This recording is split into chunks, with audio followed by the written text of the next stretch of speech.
नमस्कार दोस्तों। आज सीधे स्टोरी से शुरुआत करेंगे। कोई इधर उधर की बात नहीं। आज आप लोग कमेंट में बताएंगे कि किसने क्या सीखा, किसको क्या समझ में आया। तो एक गांव था जहां पे अक्सर सारे लोग लड़ते रहते थे। कोई भी एक दूसरे की बात नहीं, पड़ोसी पड़ोसी से लड़ रहा, घर में भी अक्सर लड़ाई हो रही है। जैसे ही कोई किसी बात की बात करता, वहाँ पे लड़ाई झगड़ा शुरू होने लगता। फिर अपने अपने घर के दरवाजे बंद करके सब बैठ जाते। सारे ही गांव के लोग बहुत परेशान थे। गांव के क्या छोड़िए, आसपास के गांव तक के लोग परेशान हो गए थे वहाँ के लोगों से, क्योंकि वो जहाँ जाते वहाँ झगड़ा करते। और वो गांव अब बदनाम होने लगा था कि ये तो झगड़े वाला गांव है, यहाँ के लोग ही ऐसे हैं, इनसे बात करना ही बेकार है। वहाँ पे एक स्त्री रहती थी, सुधरी हुई थी थोड़ी। वो भी बहुत ज़्यादा अंदर से बार बार प्रार्थना करती कि सबको बुद्धि दे, जल्दी सब ठीक हो जाए, इस तरह के झगड़े बंद हो जाएं, गांव में शांति रहे। एक बार पास में कोई साधु जी आए। वो वहाँ पे भिक्षा मांगने लगे। सबने मना किया कि वहाँ तो मत ही जाओ भिक्षा लेने के लिए, कुछ नहीं मिलने वाला, कोई दरवाज़ा भी नहीं खोलेगा, और अगर खोल दिया तो इतनी गालियाँ देगा कि कोई फ़ायदा नहीं है दिन खराब करने से, इससे अच्छा उस गांव चले जाओ, उस चले जाओ। तो जो साधु महात्मा थे उन्होंने अपने सारे शिष्यों को अलग अलग गांव में भेजा। बोले जाओ और वहाँ से करके लेके आओ, मैं तो इस गांव में ही जाऊँगा।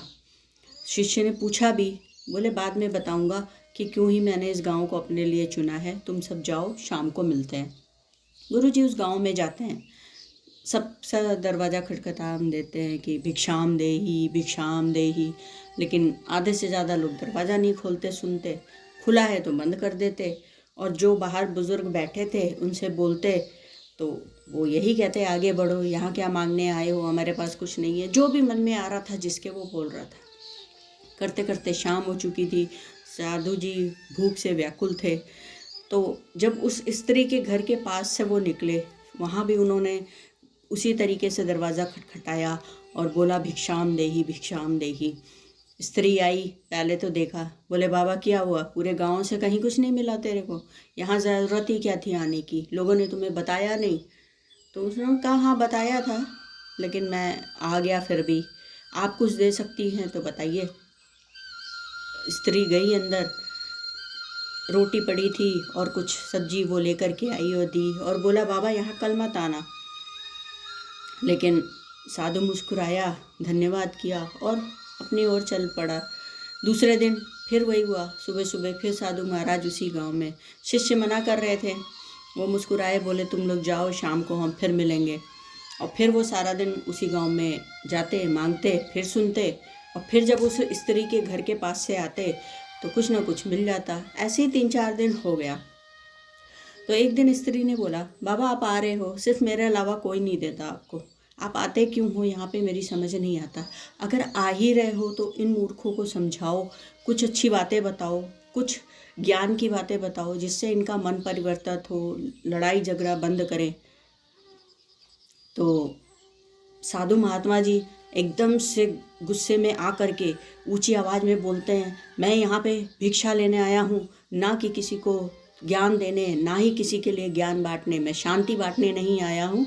ऐसा बोल के, बड़ी ऊंची आवाज़ थी, उग्र रूप था। स्त्री सकपकाई, उसका भी पारा हाई हो गया। वो भी अनाप शनाप बकने लगी साधु जी को कि तुम भी इतने स्वार्थी हो, मतलबी हो, मैंने सोचा नहीं था, मैं बेकार में खाना दे रही थी। और उसकी सांसें ऊपर नीचे, आधी बात तो वो बोल भी नहीं पा रही थी।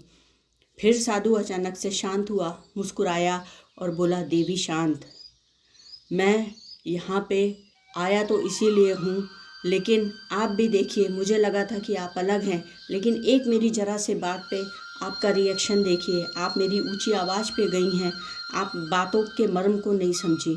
मैं तो बस देख रहा था कि क्या आपको भी गुस्सा आता है। मैं इन लोगों को तब समझा पाऊँगा जब गांव का एक भी आदमी समझेगा। क्या आपने समझा कि धैर्य रखना बहुत ज़रूरी है, दूसरे की पूरी बात सुननी ज़रूरी है। अभी तो आपने मेरी 2 ही लाइन सुनी थी और आप मेरे लिए ना जाने क्या क्या बोल गई। वहाँ पास में खड़े सारे लोग जब झगड़ा सुन के आ चुके थे, बड़ा आश्चर्यचकित हो रहे थे, लेकिन बात उनको समझ में आ रही थी कि बिना धैर्य के पॉसिबल नहीं है किसी भी चीज़ को सॉल्व करना। शांति के साथ जब हम दूसरे को सुनेंगे तो समस्या और समाधान दोनों मिलेगा। अगला क्या कहना चाह रहा है, यह सिर्फ बातों को पकड़ करके हमने सारी की सारी अपनी ही कहानी और कथा बना करके शुरू हो गया और साथ में 4 शब्द और जोड़ करके उसकी इंटेंशन पे भी बात हो गई। पहले बात को समझे तो सुने तो महात्मा जी ने सिर्फ यही बोला कि जो भी यहाँ गांव के खड़े हुए लोग सुन रहे हैं मेरी बात, उन सब से सिर्फ एक ही विनती है, चीज़ें हैं ज़िंदगी में। आप शांति चाहते हैं तो पहले दूसरों को सुनना शुरू करिए, अपने अंदर धैर्य लाना शुरू करिए। जैसे जैसे आपका धैर्य बढ़ता जाएगा, आप अपने लिए भी और दूसरों के लिए भी एक शांति का प्रतीक बनते जाएंगे। तो इस कहानी में सिर्फ एक छोटी सी चीज़ है जो ज़िंदगी में हमें भी अपनाने की ज़रूरत होती है, धैर्य, खुद के लिए भी और दूसरों के लिए भी। और फिर वही वाली बात है कि जो बोला जा रहा है और जो नहीं बोला जा रहा है वो दोनों सुनना है, उसको समझना है, उनसे फिर चीज़ें कंक्लूड करनी है। लड़ना तो 2 मिनट का काम है, दूसरे को 4 बार सुनाना उससे भी ज़्यादा आसान काम है। लेकिन जब हम सलूशन की तरफ जाते हैं तो ये चीज़ें खुद से मन को हमारे तोड़ती हैं, मरोड़ती हैं और हमें वो नहीं देखने देती जो सच है, हमें वो दिखाती हैं जो पहले से दिमाग में बैठा है या किसी ने कुछ बोल रखा।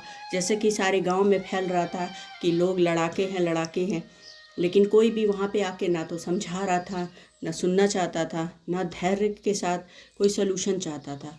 तो दोस्तों, आज की कहानी में सिर्फ यही है।